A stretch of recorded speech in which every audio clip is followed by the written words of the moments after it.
আসসালামু আলাইকুম সবাই কেমন আছো আপুরা? আলহামদুলিল্লাহ ভালো আছি আমি। আজকে 1 বছরের বাচ্চার জন্য একটা ফ্রক বানাবো। কাস্টমার তেমন কোনো মাপ দেয়নি, জাস্ট আমি আন্দাজ করেই 1 বছর বাচ্চার জন্য একটা ফ্রক বানাচ্ছি।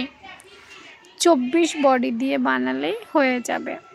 বাচ্চা যদি খুব বেশি হেলদি না হয় তাহলে কিন্তু 24 বডি দিয়ে বানালেই বাচ্চা পরতে পারবে। আর বাচ্চাদের একদম বডি ফিটিংস করে তো কখনোই জামা বানানো হয় না, তাই না? বাচ্চাদের জামাটা একটু ঢিলে ঢালাই থাকে। তো আপু দেখো, উপরের অংশ গলার মাপ নিচ্ছে, গলাটা পাশে 1.5 আর লম্বায় আপু 3 ইঞ্চি নিচ্ছি। উপরের অংশটা আপু 8 ইঞ্চি নিয়েছি। সুন্দর করে আলাদা করে ফেলেছি এবং গলাটা ওই যে বললাম কেটে ফেললাম। এরপর মহড়াটা 4.5 ইঞ্চির মতো দিয়ে আপু কেটে ফেলেছি। কোমরে কোনো শেপ দেইনি, 1/2 ইঞ্চি কাটটা ডাউন করে দিচ্ছি। ব্যাস হয়ে গেছে। দেখো, এক উপরের পার্ট বা টপ পার্ট হয়ে গেছে। এবার নিচের অংশ বা কুচির অংশ।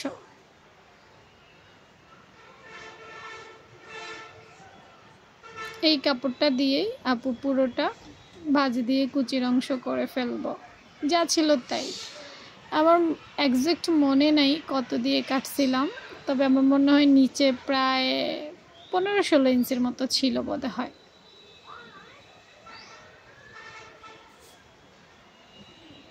ওই যে বললাম কাস্টমার তেমন কোনো মাপ আপুকে দেয় নাই। তো দেখো, কুচি কাপড়টাও সোজা করে নিলাম, একটু আঁকা বাঁকা ছিল তাই।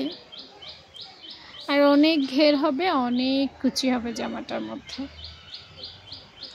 অনেক কুচি আর অনেক ঘের দিয়ে তৈরি করে ফেললাম। আর কোনো ঝামেলা নাই কুচি ফ্রকের মধ্যে, দেখছ?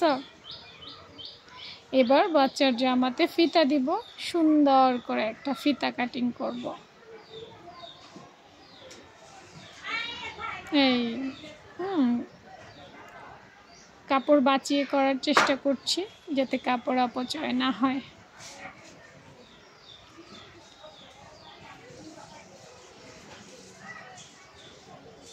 ব্যাস হয়ে গেল।